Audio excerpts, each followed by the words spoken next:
one income. You have yes. to now do yours, and it's where, not where do you easy. save Yeah, then? where There's you no save? saving, nothing. Yeah, now you won't have there won't be no financial freedom. You won't lead to you just broke through with a job, but there still won't be no You're still broke. And the goal is to get to financial freedom and breaking through with your first job. That's not breaking through. Parents need to understand now, especially once you get married or you break away from the family. Now you found your own place. It's simpler or easier when you, like you're saying, I'm still at home. People expect you to have tons of money, just laying around. Oh no, money grows on trees. If everyone's poverty, then you had to come out, because if I help you with my little bit, then we just gonna still be, we all still gonna be in the same situation. I think in order for us to get up, though, we should support one another. Let's chill. Hello, hola, sanibonani, bonjour as well. Namaste. Yes, what up, Chaplain Chillers? What's going on? It's your boy, Coach LJ, your supportive friend, your guy. And I'm with my co-host today, my better half, my partner, business partner, my awesomeness, the one and only lady Siza. She is in the Yes, she is in the building. What's going on? What's popping today? What's up on this empowering episode of Chilling with the Chaplins? Before we dive into anything, I just want to remind our viewers to please subscribe. Subscribe to our channel if you have not had the opportunity to do so. If you're seeing us for the first time, thank you and welcome. Hope you enjoy it right here. Be a family member and subscribe as well. And also, before we move on, why don't you just like this video? It'll do us good. All right. But today we are going to be talking about a very deep, a deep episode, but not just deep topic, but it's also, it can be controversial, depending on who's looking at it and how it has affected you and how you take it. Are you taking it as a responsibility or as a burden? It can be very tricky because some people, they have no choice but to contribute towards it. Okay. What is it, Lady Siza? It's called black tax. I say, what? Black tax. And before we go on, for those of you who don't understand what black tax is, it is not the tax that the IRS or SARS or the taxman or Uncle Sam takes. No, there's nothing called white tax, black tax. No, it's just a term used among black communities where, where we are able to, I say pay it forward. That's the word that I use. Other people will have other words. Mm-hmm. What's the other words? Well, because other people are forced to by families. Other people are obligated to, if that's another word. Other people have no choice but to because of their circumstances. But in a circumstance like myself, I would call it paid forward because it has been done to me. I pay it forward. But of course, people see it differently. But we're going to dive into that and talk more about it because it is a tricky topic, but it's very important to talk about, especially right now that we are in the holiday season. There's a lot of families getting together. There's a lot of expectation as well from people who've actually made it or come out or seen as progressive in the family, because you earn a little bit more, you're expected to put in a little bit more. Just because you don't have any children, you're seen as a person who doesn't have any debt or doesn't have any responsibilities, so you're expected to pitch in more.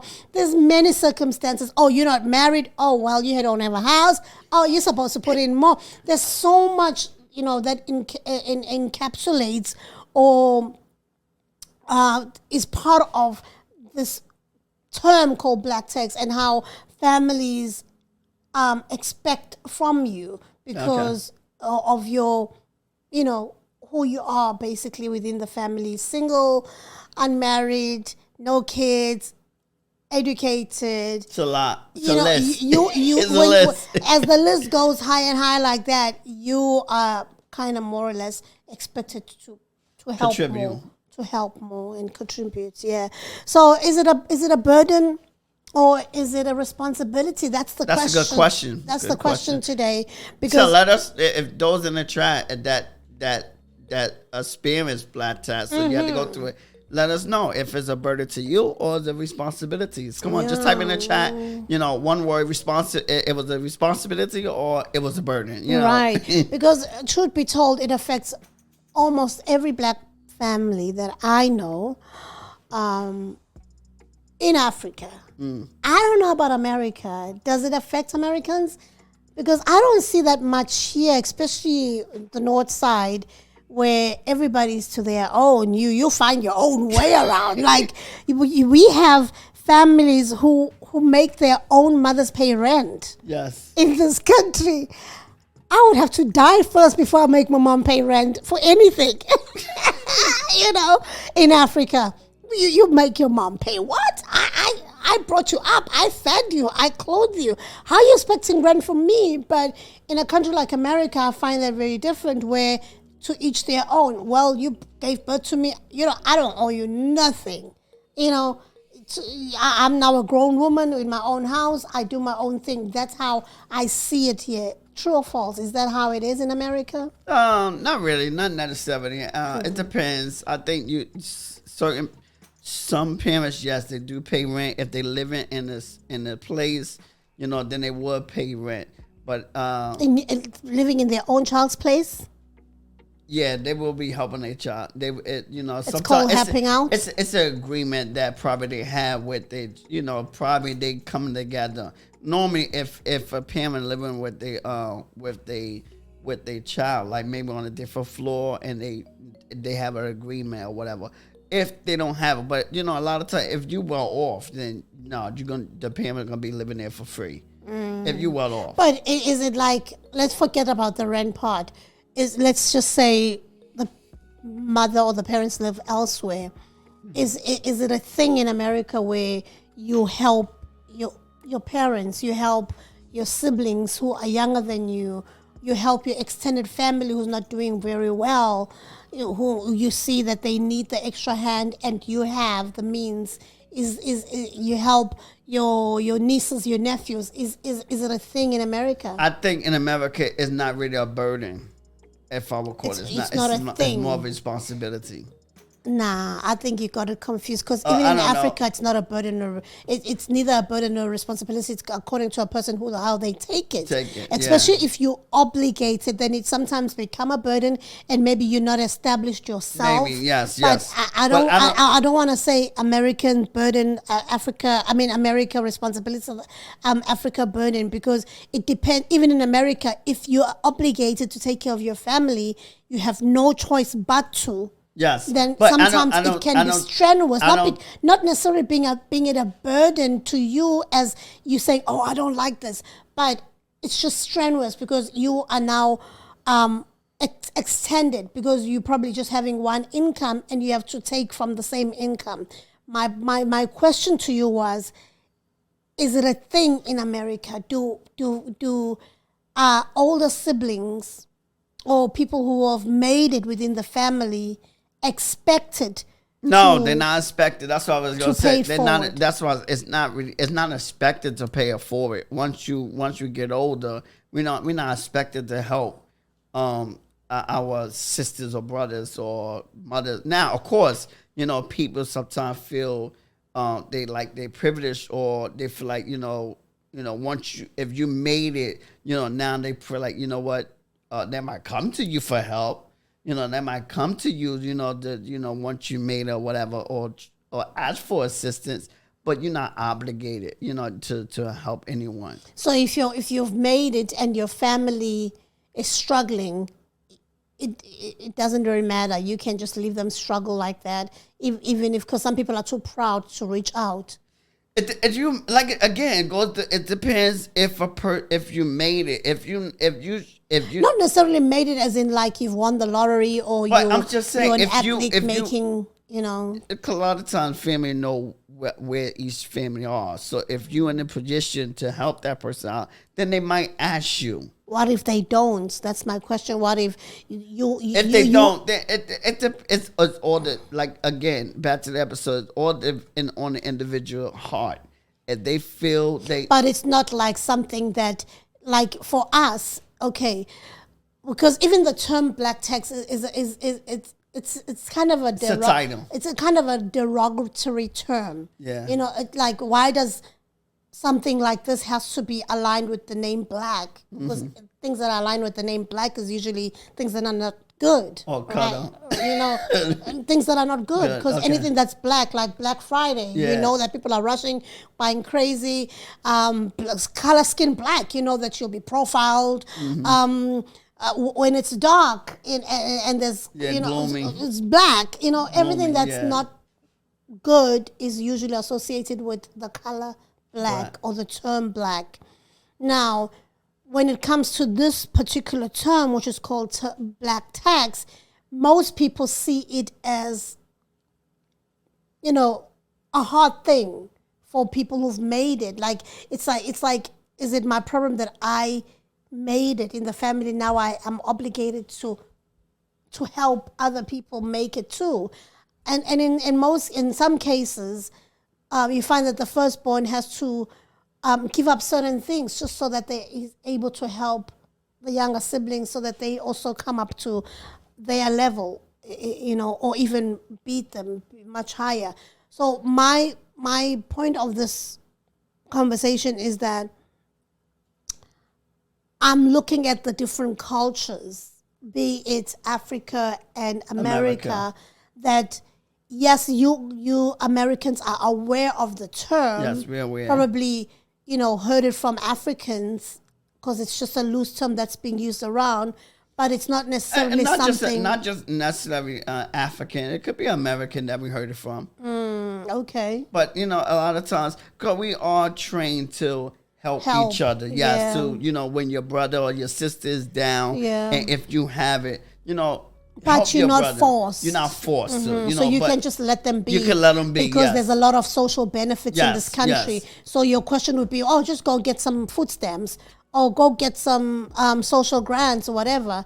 You know. So but a lot of, yes, that will be one. You know, you probably point them to resources, but another, if you have it, you know, if you have it.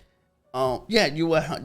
I think you should help you. You would help your brother and sister because, you know, growing up, we raised, you know, by our parents. You know, help your brothers and sisters. You know, if they're in need, you know, make sure you got their back or whatever. So you know, make sure if they're in a fight. Like another one, if they're in a fight, you don't leave them hanging. You know, making sure you with them all the way through or whatever. But my point is, it's not forced. It's by choice. It's not forced. Yes, it's by choice. Okay. It's more by choice. I wanted to really make that distinction because it's more by choice. Because our audience, you know, includes both Africans and Americans and of course the rest of the world who probably have experienced this thing, and some who have not and hearing this term for the very first time.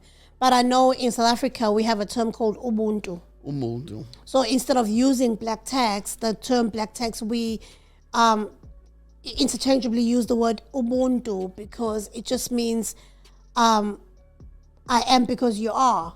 You know, I'm not going to be happy being the only person successful in my family and not assisting even if it's just not my siblings, but my extended family to also make it and not struggle when I've been being able to achieve, you know, better than the rest. Yes, I got you. And it does need it, but you know, a lot of times I don't know, because you know, in a black culture too, you know, even though we raised to help your brothers and sisters, but you know, also we had that cry mentality as well, you know, where you scratch my back, you scratch mine, I wash yours. This is the African American community.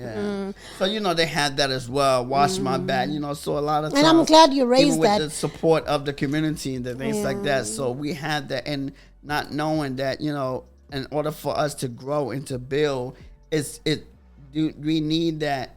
Ubuntu. We need that. You know, and one of it the does things, help because we can't help another individual or inside our family or outside our family if we don't support one another. Right. If we don't but help the question one will be, the person will be like, well, if I help you, then it means I'm coming down as well. At least there's a quote that I once heard, because I'm gonna be the devil's advocate as well here. Well, the quote that I heard was that I cannot help. The only way I can help the poor is by me not being among the poor. So get myself out of poverty first before I'm able to help out the rest. And I agree. But then other family members cannot wait for you to get yourself out of poverty, because things are tough now, and because you having an income that's able to assist, even if it doesn't go a long way, but a little way.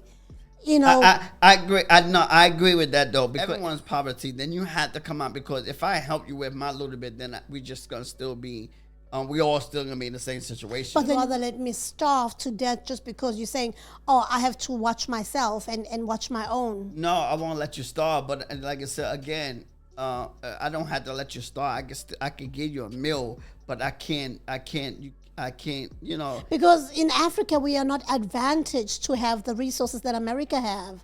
I agree. Okay. The social security guys that you have, we don't have that. I mean, you guys have food stamps. We would love to have food stamps. Food stamps in Africa only come at not even food stamps. It's actually called food packages. They come when the politicians are canvassing for the elections. Okay. They go out there bringing little packages, trying to get the people to vote for them. That's the only time we see free food. Yeah. In America, you're given vouchers. You're able to go buy on a monthly basis. Nobody should go hungry. And that's the thing in America. You do have programs that if you're down like that, you could always go to.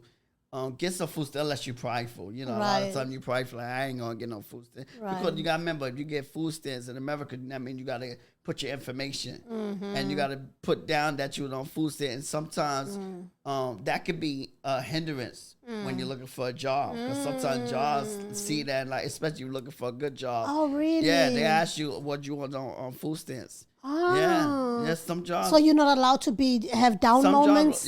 Some jobs look at because they don't want you like, okay, you know what, this, you know, stereotypes again, or you know, they show that, wow, you know what, maybe a down moment. So yeah, sometimes you don't want to be on food stamps, especially if you want to another job or a good job or whatever. Sometimes you gotta. That's a new one for me, because I thought that everybody's allowed to have a down moment. You can, you know, but because days are never the same. Knowing that, you know, it depends on the job that you're going for. The career that you're going for. Certain careers gonna ask if what you on, and that could be a discrimination. It could be. You never know. I don't know why. I don't know why the application says that, but I know that some applications. The application actually ask you. Yeah, I don't know verbatim, but I know I did see that what you on welfare, whatever. Yeah. Yeah, some jobs do ask for that. Oh, wow. And it can work against you. It might. I don't know. I never experienced this. So you just said it did. Well, let me reframe myself. I never experienced this, so I'm not guaranteed, or I'm not sure if it goes against you. But it's obviously it probably does if they ask it. Yeah. Well, let's explore this important conversation, because I mean already, things are really. It's a lot, you know? But I think in order for us to get up, though, you know, we should support one another. But I do like, you know, another thing too. I like certain cultures, right? What they do is, you know, when sometimes they come together, they live in one apartment and they share the rent, you know, so that they all to come up at the same time, or, you know, one doing something. But you see, this renting mentality is an American thing. It's a westernized thing. Okay. Because back in Africa, we are more or less raised to buy. Yes, but we you know buy land, we build, and you know who mostly do it though. It's people, the foreigners that come to America. A lot of times they come to America because it's so expensive. And that's how they're able to share rent. That's how they're able to survive. Yeah. Just think you're a foreigner coming into this country and you end up in New York or any country. I'm just making an example. Okay. You end up in New York. New York is so expensive. Yes, we learn. And you know, if you don't have the greatest of jobs, you will struggle. Yes. You have to share. Yes, You know, I remember when I lived in the United Kingdom, we lived in a commune. Yes. I don't know what that is. A commune is when you rent out a house and everybody has their own room and you share like a common area. Common area, okay. So we lived, it was a five or four bedroom house, and everybody had their room and we shared like the kitchen, you know, common areas, the living room. And yeah, that's how we was able to survive. Okay. Because can you imagine, because most of us were coming either from South Africa or America, and we moved into this house together. How were we going to afford a pound? Yeah, I agree. You know, because the pound is one of the highest currencies. I agree. You know, so we had to do what you're saying, and we lived together. We all shared the rent of the house, and it was good. Yeah, I agree. Yeah. So let's just jump into what black tax is, because some other people, they don't really have an idea what it is. So So let's just kind of give it a definition. Let's just explore what this black tax is, because other people won't really understand what it is. Besides the fact that, you know, I've rephrased it into Ubuntu. And because in Africa we have a thing that says it takes a village to raise a child. Because it really does. We heard that. And I miss that so much living in this country, because sometimes I would run out of salt, for example, you know, and I have to go to the stores to buy salt. I can't go to my neighbor. No, you can't go to your neighbor here. No, not here. Yeah, I can't go to my neighbor. No. I would have to go. If I don't have money, then I would eat food without salt. But in Africa, even you can't even go and ask for rice. Yes. You can go ask for meat. Oh my key. Month end is coming in a few weeks, in a few days, whatever. Can you give me some braai pack, you know, like some chicken drumsticks or whatever to last, you know, to have, so that my kids and I eat something tonight. And the Mikey will give you, the neighbor, they will give you without... You said the what? Mikey, like is a neighbor. A Maki? Maki. Maki. Mm-hmm. They will give you without even questioning. Okay. Because that's how we live. It takes a village to raise a child, meaning your child is my child. Mm-hmm. Your family is my family. We are very communal. Gone are the days in America. Gone are the days. We still do it in Africa. Gone are the days in America. It's still very, very prevalent. That left with this new school. They don't think like that. But they used to. Oh yeah, the old school. Yeah, like our parents, like our parent age, and but like our age, that's gone. I mean, also with Africans, I would say, like the younger professionals, of course, because they're too prideful. To do it. If I go, they'll think, oh, now I'm struggling, whatever. Yeah. But if you were raised in the hood, you're used to it. Who cares what you think about me? Because tomorrow it could be your turn and you have to come to me. You know what I mean? Though, you know what? You know what? They probably still do it in the hood. You'd be surprised. They might still do it. Depending on the relationship that you have. Depending on the relationship, they probably still do it. They probably go to their neighbor house and like, let me get some salt, let me get some butter, whatever. Can I bother? So they probably, it depends. That's a communal thing. That's a black thing. Yeah, it depends where you at. Anyway, so what is black tax? It's a financial support that black professionals, or like I said, you don't even have to be a professional. You could be somebody who's made it in the family. Maybe you're an entrepreneur, or you're just earning money, provide their families stems from historical socioeconomic equalities. For example, in South Africa, we had colonization. Well, in Africa, basically, there was colonization. In South Africa, in particular, there was also apartheid, and that played a huge role in taking black people backwards. In America, slavery. In taking black people backwards. And so there is really no generational wealth that's happening within families. So families really, really are struggling. And even back then, black families were even not allowed to go to school. So you find that the older generation are not really educated, and they were working in other people's homes, other people's gardens. They were, doing lousy, low-paying jobs. In America, I know most slaves were working in fields and stuff like that. And so where do you even save? Yes, I agree. Where do you even plan? Yes. You're living from day to day. Like, it's not even paycheck to paycheck. It's day to day, literally.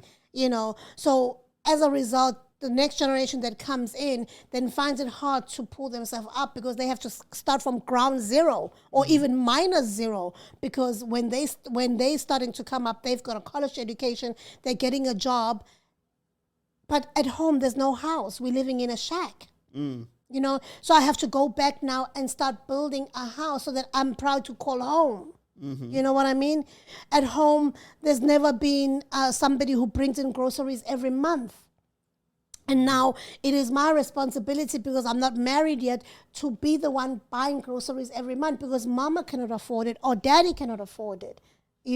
So that's the kind of black tax we're talking about. I'm the first one to finish college. Now I have to help my young brothers and sisters to also finish school, college. I'm like the deputy parent, and I'm just using but this is not particularly personal to me, but I'm just using it as a first person that this is what people are going through. Yes. And I think in order for us to get ahead, we have to understand what is black tax. Yeah. And once we understand what is black tax and the responsibilities, then we able to make it a better decision or informed decision regarding helping our families and even communities. Because, sorry to cut you, I'm thinking even like people would say black people don't take their dollar around their communities, but which dollar? Yeah, which dollar?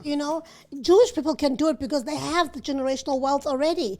Asian people can do it because they have the generational wealth already. No. And what they saying with that though, with the dollars, right? Because the black community, they go spend elsewhere. So imagine, and that's the thing about the Jews. It stays within their community and within their community for a certain amount of days. So it stays in their community a lot longer before it goes out. The black community is only stays in our communities for 6 days, and so a Jewish it stays, I think, 30 days or whatever before. But so that's the difference. So imagine we do take our black dollars and put it back into. I think one of the reasons, and this will be a topic for another day, is that we gotta take it up a notch, black people, because you go to these black stores. Not all of them. Some black people have really, stepped up, and they give black excellence. But some other black people, when you come in as a black customer, they give you low service. Low service, low quality. Low quality. They don't put their best foot forward for you. But if a white customer would come in, they would walk around as if God just came in. Yeah, but we all paying, not good. Yeah, and yeah, we all yeah, paying the same good. dollar. Yeah, that's not good. So I would rather go to a place where I'm treated equally than to go to a place where I'm looked down upon. Yeah. Yeah. So maybe that's one of the reasons why black people choose to leave their community and go elsewhere. And this has to change because otherwise we are not sustaining our communities. We continue getting worse instead of getting better. Right. But again, and we're prospering other nations. Exactly. We prosper other nations, other races, other demographics, all that kind of stuff. But again, so even if you had a bad experience with a black business, that don't mean it's not a black business that's doing well. It's just sometimes you just gotta go to the next black business, and so. Because not everybody is not bad. everybody, yeah, and because we are the biggest consumers in we the definitely in the world. are. Oh my God, we love to buy. We're the biggest consumers. We're the most creative. We everything. So imagine now we put our black dollars into it, then that's our way to come up, and that's our way to do better. And then because not realizing that when we're able to help each other out, that when one grow, the next one to grow. Because now, as even like with this podcast and with the things that we do, if you support us, you build us up. Then guess what? Now we can build the next black person up. We can build the next black community up. We can, black individuals. So let's talk about the emotional toll that's associated with black tax. We already referenced the point that you're helping your family, you're helping your extended family, you're helping your neighbors even, you're helping your community even, because you find like athletes in the black community, even in America, they've made it. They'll go back and build a school. They'll go back and build a foundation. That's their way of giving back. And that's their way of paying it Paying it forward. forward. It doesn't necessarily has to be within their own immediate families, but they could say, you know what, I grew up in a community. It could be in a neighborhood, right? yeah. I grew up in a community with non-tarred road, so I want to go back. The first thing I want to do is put tar on the road. As simple as that, because I know that the tar on the road will help the entire community. I grew up in a community where there was no running water, not Siza, but I'm just talking in general. Before you say, oh, there was no water. Yes, we had water, running water. And so I have to now go back and make sure that everybody has running water, which doesn't come cheap. No, it don't come cheap. Instead of having Mr. Beast go to Africa and put water, Yeah. when there's people within the community who've made it but couldn't do it because they're waiting on what? The government. And the government is not going to do it because they're too corrupt. The government not going to do so it. who's going to help? It takes us. It takes us. It takes us. It takes us. It takes us for not being selfish. Right. You know, and because it is a selfish act, but it's a selfless act. Selfless act. But again, that emotional to toll. go back and that emotional toll though, because it is a psychology thing. You know, because a lot of times that emotional toll, that psyche goes way back to apartheid for South Africa and then slavery for America. So because we been kind of brainwashed, could I say brainwashed? You know, and we've been beaten down so bad that now, you know, that played on our psyche that, you know, and even like I was talking to someone about this as well with the psyche a lot of times, you know, when one person trying to do better, you know, the other person tear them down. Let's talk about individuals who are really within the family and they're the first person to actually make it in the family. When I say make it, I don't mean they are millionaires. I'm just saying that like maybe six figures or whatever. Not even six figures. They're just professionals. They just come out of college and now they've just found their first job. And that's the thing. In most white communities, a person like that would now be looking for their first house, buying their first car. But in our black communities, especially in Africa, that's an opportunity to go back home and check. We don't have a fridge. Mom needs that. Dad needs that. It's going back and assisting. What was lacking. But that's the thing too with that first job thing, like, and that's why the emotional toll. Because when you first get out of college and you get your first job, you're still not making that much money. So it's still, you still got to survive. You still got to, you still surviving. You still living, and so that's why it's an emotional toll. Because if they're expecting you to help them when you just got hired, when you're trying to help yourself, as well, you're still trying to stand on your own 2 feet. Yeah, you're still trying to stand on your own.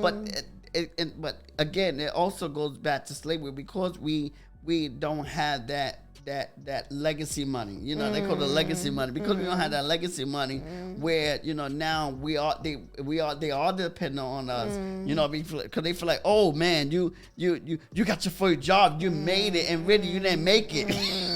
But at least you've come out of the clutch, because we still hear it even this day that I'm the first graduate of my family. Yeah. I'm the first person to own a house in my family.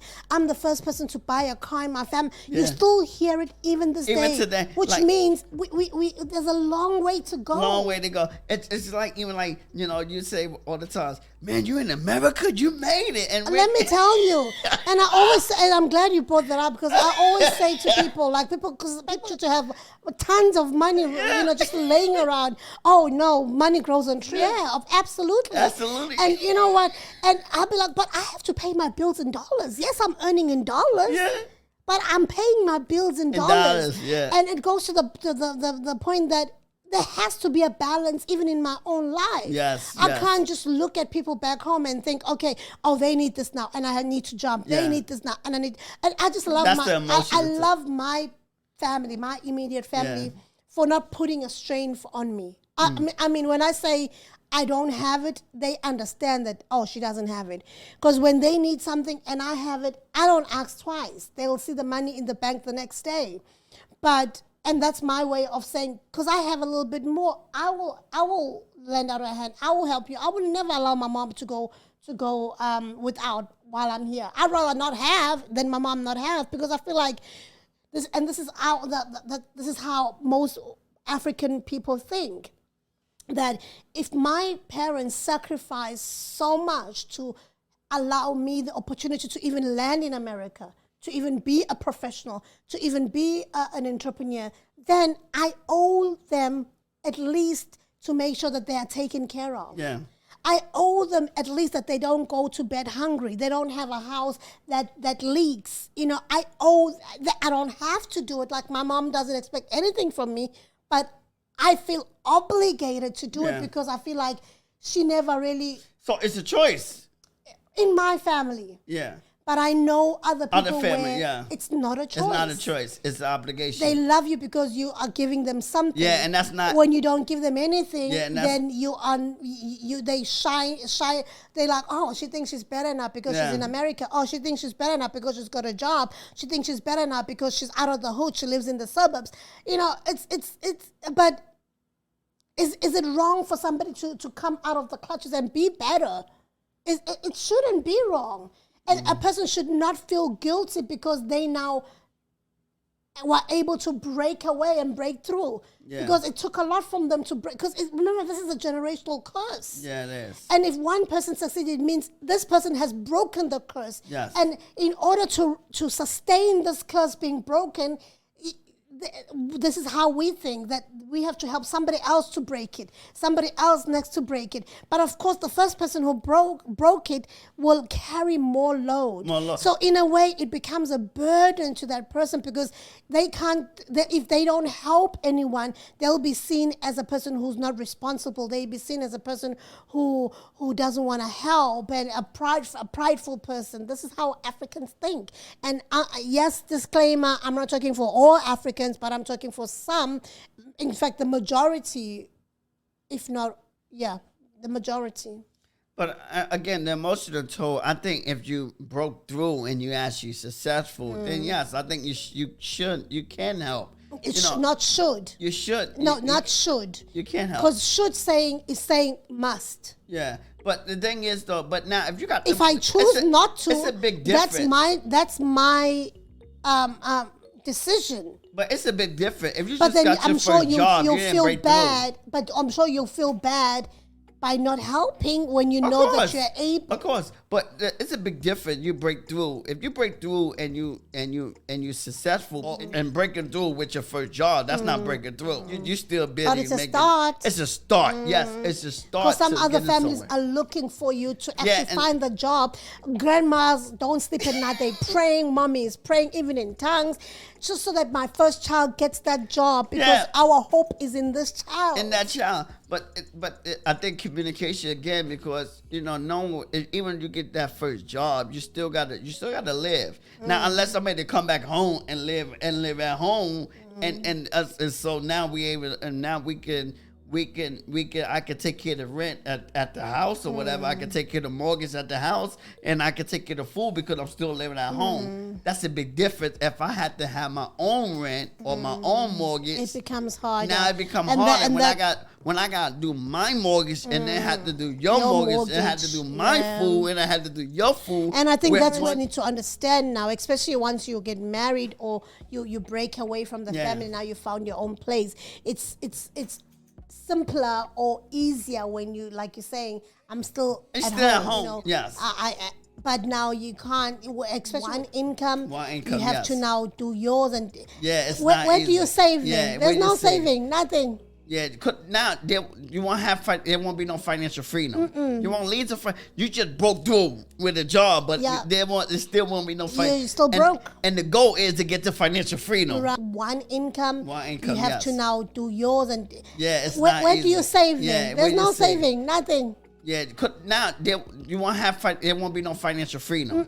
You won't lead to you just broke through with a job, nothing just to have a job. The goal is to get the financial freedom, so that we ready to break financial. Right, good enough. But do we have the time to wait for you to break to financial freedom? Us who are still waiting for you to help us. We don't, because we also want to be like you. And when you don't help, you know what the grown-ups will say? Oh, he doesn't want blessings. Why is he not doing it back? Again, though, that's how you still bless. But this is how the communication come into play. Because Yes, thank you for praying for me, But Grandma. communication with who? Because most of these people, they're not even learned. That's the thing. They won't even understand what they won't you're even saying. understand. That's the sad part. You know, some people will understand, I guess. But the thing is, though, because you're like, Grandma, I got the job, or Mama, I got the job. But in order for us to really break through, I got to keep going. So I must forget about you for a couple of years? No, I would never forget. You know, never forget about them. How do you then? No, here's the thing. You give when you can. I think you give when you can, not. But what if they really need you to even have a meal to go to bed? They don't really have. Like, I'll make you an example. In South Africa, the social grant that's available right now, it's only for old age people. So for people who are pensioners. And it's not much. And most families are relying on, the grandparents to support the entire family. The second social grant is 350 rands, which is like less than $20 per month. Per month. Per month. You might be laughing, but some families wait on that money in order to buy something. Yes. And can you just imagine a $20 voucher or money that you get per month? How far does it take you? Yes. Now, when I laugh, I'm not laughing, just saying. When I laugh, that's how I express myself. Just express myself, not down to nobody. When I laugh, that's gonna make that clear. This is how I express myself, is laughter. Some people do other things. But now, what was your question again? The $20 per month that the government helps $20 per month, families who are struggling. Here's the thing too. This is what the wealthy was able. This is how they doing this. How we need to do it. A lot of times, because we like, it's the parents' job to raise the children, to make sure the children do better than the parents. Okay, right? And then once because that's their job.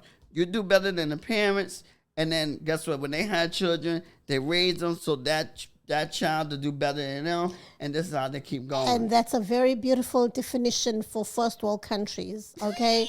But in third world countries, that is just not even. But you could do it even with the third world countries, right? Yes, you're gonna be struggling, because don't you know, even like in the first world countries with African American people, it was a struggle back in this.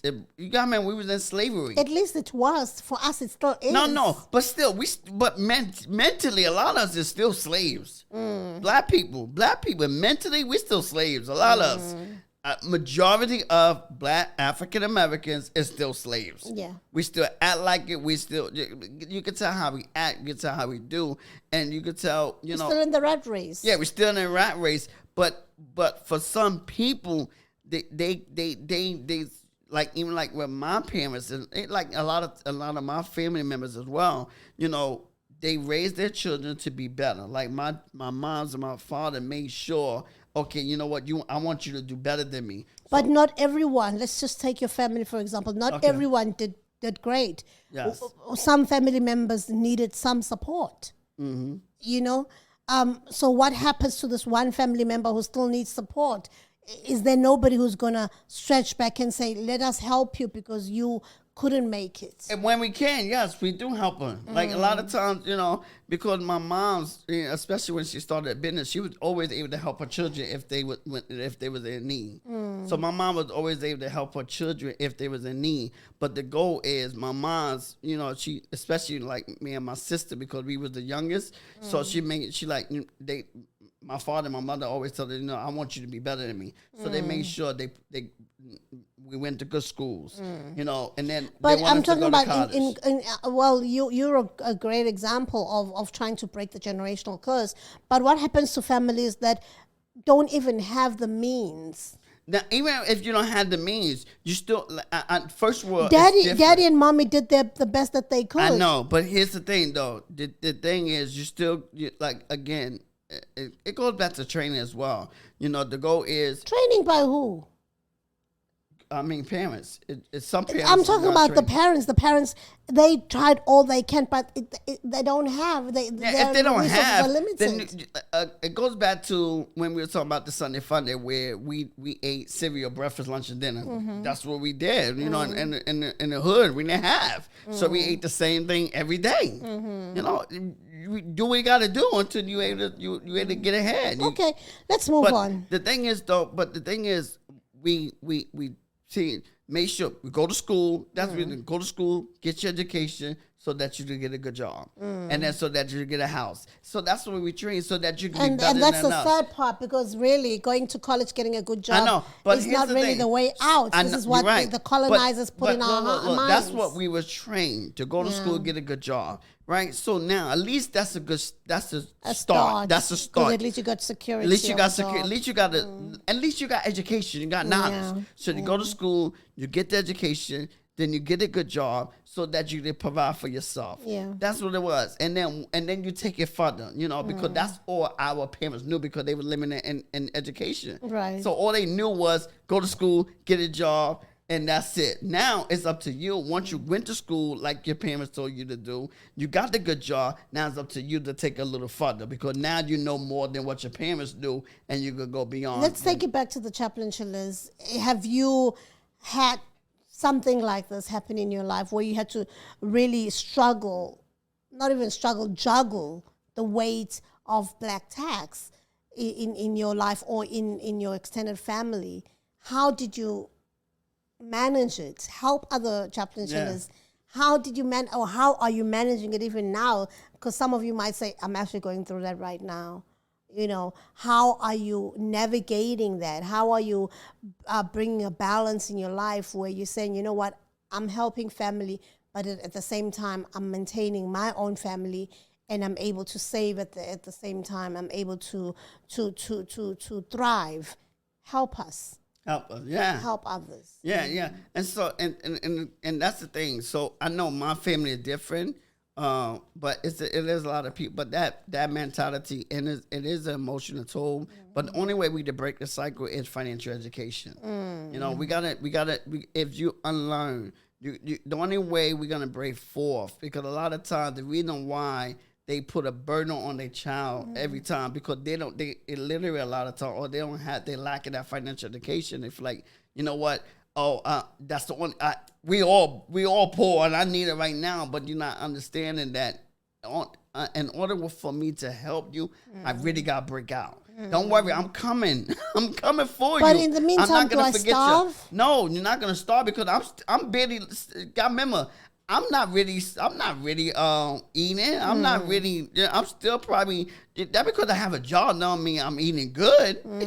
You know, you got your first job. You're making, let's say, dollars. If you're making $50,000, you still in New Jersey. That's the poverty line. Yes, that's the poverty line in New Jersey. You're still struggling.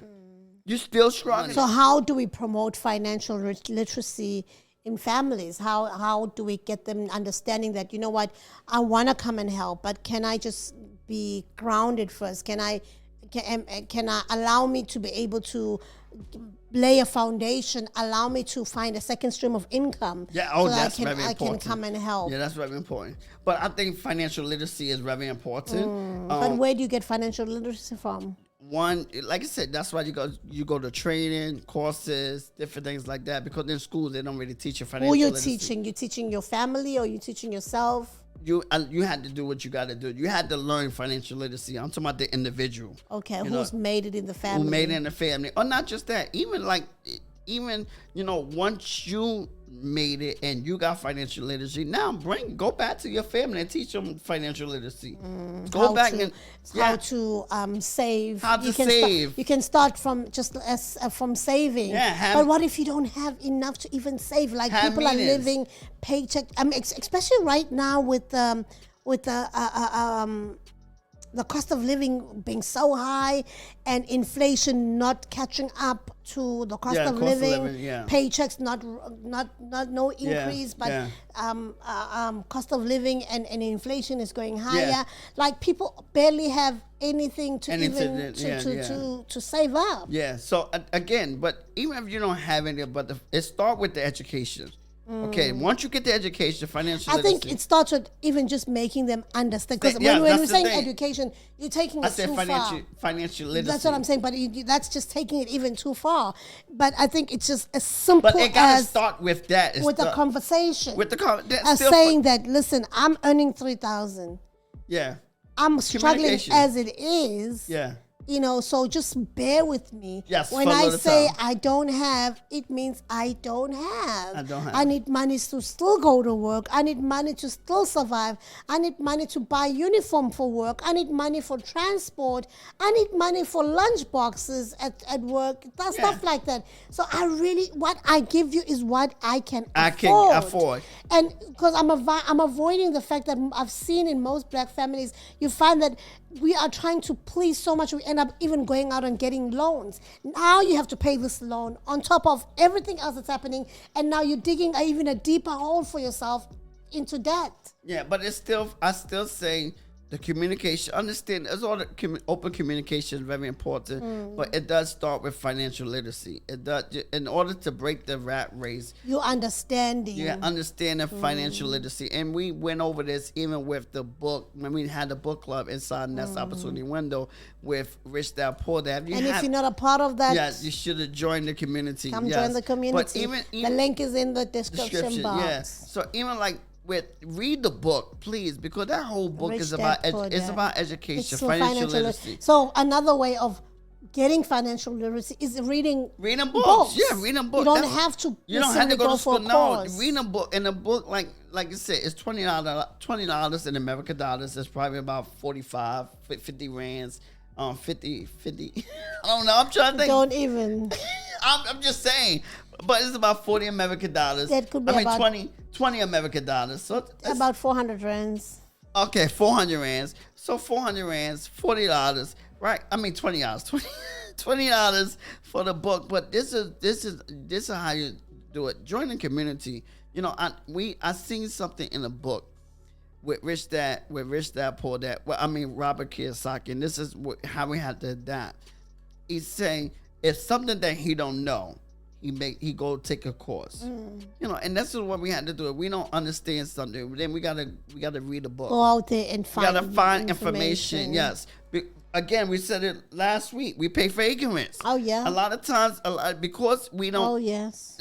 My people are destroyed for lack of knowledge. And because, you know, now we put a burden on our children because we lack knowledge. We don't have financial literacy. We don't have the education. We know. So now, this is why communication, once I got the education, now I go, okay, this is how much I'm making, Mom. This is how much I'm making. So I need to... be transparent. Be transparent. Yeah, because sometimes, openness, all that. Because sometimes we act too big as well. No, that's not going to help. I'll make an example of somebody who's in the diaspora. So working abroad, having to go back to Africa because people are actually going home right now. It's festive season. You know, people are going back. They've taken a break from work. They're going back home for a couple of weeks, and you're now going to rent out this really expensive car. With your last, that's crazy. With the credit card, just because you want to go show off. No, don't do that. Now that's lacking financial literacy. Right, yeah, because you want to show off, because you're like, oh, she's coming from America. We want to see what she has. Listen, don't do it. Don't be going out pleasing don't do people. It. Yeah, don't do it. I think the main thing is also don't be going out pleasing people. Yes. Do what you can. What you can afford. And what you can afford, and not try to do things to post on the gram. The gram is not going to help pay that debt. Because now you're putting yourself in debt because you want to be seen. I shame. She made it for real. Did you see the car she was driving? It's a rental. Yes. I say act your wage, not your age. And that's the problem. Yeah, at your wage, not your age. So I think the cultural responsibility is sitting families down. Yes, and having that conversation. Yes, be transparent. Yes, be transparent. Be open with everything, and share your plans with them. Yes, share your plans, and even say, okay, I'm willing to help someone in the family, because what if I didn't make it? Who was going to help all these people? Yes. You know what I mean? Yeah. I'm willing to take one with me right now and help them. And then probably the second one must help the next one at least. But don't expect me to help the whole string of people, because I'm also especially in the beginning, right now. Especially in the beginning, because I'm also still trying to establish myself. So just have some grace for me as well, because I'm also trying to get myself sorted. Because like we said, your first job with one income, it's not going to get enough, you anywhere. especially if you live in a place like New York or New Jersey. But or living anywhere, even in Africa. So even that's why family meetings is very important when you're having that transparency, having these family meetings, having like vision boards, all these different vision parties, different things like that. But financial education, open communication, and that's the only way we're gonna begin to break the curse. A lot of times we feel like we don't want it. We don't want to get the education because it's too expensive. But the only way you're going to get ahead is through education. And somebody must educate the family. Exactly. And say, like I'll make an example with one of my cousins she's done very well for herself. She built herself to a point where now she's able. She got a position in her job where she's at a management position, and she's able to help family members and extended family, offer them job opportunities within the company that she's working for, and even just help out financially to those that she can. But she made it clear after having done stuff for her own family, immediate family, when she got married, to say, listen, now I'm building my own family. I'm going to help when I can. And if I can. But I cannot be helping like I did before. Yeah. And in the beginning, it was hard. It is hard. Because they were so used to getting that cash from her. But she had to make it clear to say, listen, I cannot be giving you monthly groceries anymore, because I'm buying my own groceries in my own house. I have my own children now who I have to support. So don't be expecting what I did when I was single and unmarried to be doing it now that I'm married. Especially with children. when you got a family, and the parents had to understand that, because that's why we got it backwards, because we feel like we feel like we obligated to take care of the children, the parents, when it was the opposite. It was the parents' responsibility to take care of the children. Now once they get older, now that child had to have their own children that they had to take care of, and so that's that. But it doesn't stop you from having ubuntu and saying, mom and dad cannot go without when I'm still around. But it's a choice. Like even like with me, I want to get back to my mother and my father because what they done to me.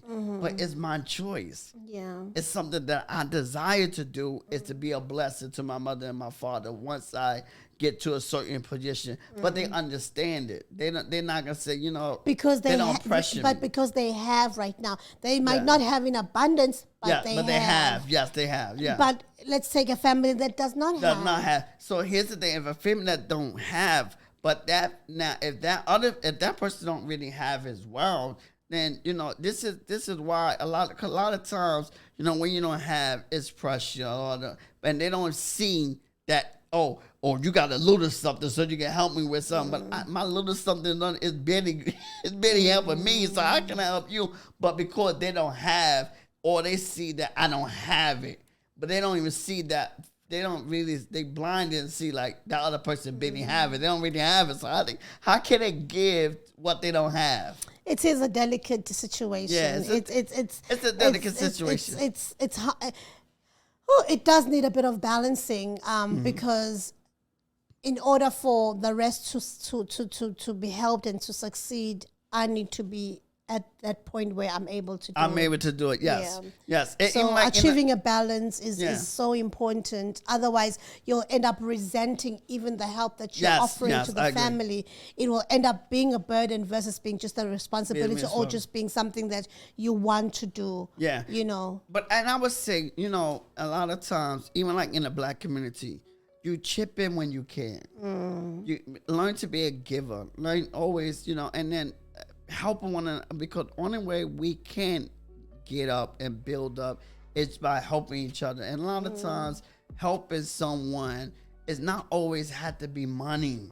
Teaching them a skill. Yeah, teaching it don't always have to be money and helping somebody to get ahead. You know, a lot of times, you know, you can teach them a skill. That's why education. I love the book because, you know, for a long time, I used to think Rich Dad Poor Dad was about real estate. 'Cause everybody said, "Oh, the best real estate book," but it's really not about real estate. It's about education. Yeah. It's about financial literacy. It's about if you don't understand something, you know, figure it out. It's about, you know, learning how to do it. You know, taking a course, going to seminars. That's what it's about. It's about if you stuck or you know, because a lot of times we always ask the question, "Oh man, I can't," you know, what if, and or we always ask the negative question instead of just asking, "How can I? Right. How can I afford it?" Because by you staying negative and say, "I'm poor," and you never ask, because a lot of times you can do it yourself. You know, just by asking, "How can I afford it?" Because sometimes the answer will come to you just by asking the question. Absolutely. And also I just think that striving to get multiple streams of income would be a key as well to be helping more, you know, because when you have, it's easy to be a blessing. That's why my prayer is, "Lord, bless me so that I'm a blessing to many." Because when I want to bless and I don't have, how do I bless? You know, it's easier to bless when you have abundance. You know, because you're not complaining. It's not grudgingly. It's like even when you're giving in church, God says He loves a cheerful giver. Because when you have, it's easy to give. But when you don't have, you have to search the coins and look for, you know, and that's not giving because it's grudgingly. It's by force. It's not by choice. It's not by choice. You know, and you don't want those feelings towards, because even with the recipient, they see that you don't want to do it. You're doing it because you're forced, and it's then not becomes a blessing. It doesn't become a blessing. You're giving and you're complaining. Hey, don't. You know, most breadwinners, and I think we should make this a topic for another day. Most because of time, we've went over our time. Most breadwinners, they will be the ones saying, "Hey, who's opening the fridge? Close that fridge. You just went 5 minutes ago." Because, you know, they don't have enough. And they thinking, you keep going to that fridge and eating, it won't last us a week, or it won't last us the month that I've budgeted for. So I'm keeping controls. And then guess what? People who are not helping to support, they'll be like, "Hey, you know." What you just say? Speaking English. Hey, what did you say? What the? She's so spiteful. She just likes to talk. Hey, she talks even for food. Oh, man. Siza is too much. You know, oh, my God, it's just food. Yeah, that I have to buy. You know? And that you have to eat and try and figure out that it lasts us a whole month. Yes. But I want to say this, too. Back to the one stream of income. I would say, you know, if you got one stream of income, you got one, if you depend on, I would say with that one stream of income, you're one screen away from being poor. Yeah. From having without. Of course. So one stream of income is never. Yes. So if you, because especially now with AI and all that kind of stuff, so a lot of jobs gonna be lost. So you should be working on towards having multiple streams of income. You know, have your daytime job, your 9 to 5. But if that's what you're dependent on, you're one stream away from being poor.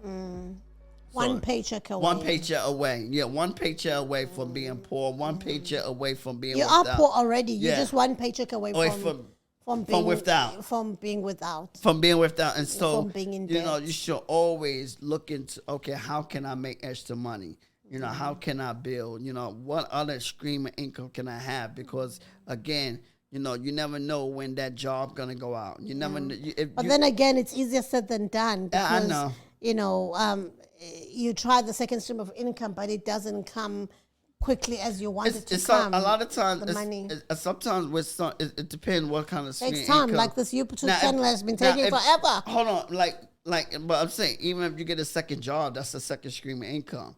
So now, if you get a second job, or if you start a business, knowing that if you start a business, it's going to take time. You got to give yourself 5 years, at least 5 years. Starting a business, a side hustle. So let's wrap up because we almost. But even like with the second stream of income. Look at our time. Let's wrap up. Okay. But even with the second stream of income, you have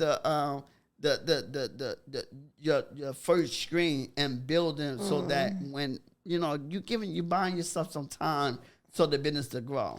So the biggest takeaway from this episode on Black Tax is, we've covered is mainly, I think my biggest takeaway is being transparent. Yes. Having open communication. Yes. Having financial literacy. Financial literacy. And Yes. just also don't forget that in order to help the rest, you must help yourself first. Yes, you must help yourself first, But it's like in an aeroplane where they tell you when the oxygen drops down, don't be rushing to help your neighbor or your child. Put your mask on first. Put your mask on first. Yeah. Then you help the rest, because you'll be able to help the rest when you have helped yourself. Yes.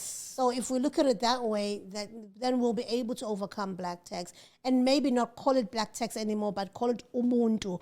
Or paying it forward. So that it no longer becomes a burden, but it becomes something that we want to do. Not even a responsibility, but something that we want to do. Yes, I think agree. I close there. Yeah, and that's how we're gonna build wealth and begin to give back. Right, and not see it as a responsibility or a burden, because we can get ahead and we can make it if we just continue to have these dialogues and continue to have financial literacy. Yeah, thank you. Let us know what you think, what you Yes. thought about this topic, and how it impacts you as well, and how you're going to, after just hearing us just converse about it, how you're now going to move forward if you are somebody who was feeling it was a burden on you. And, because some people are even contemplating suicide because it's just too much.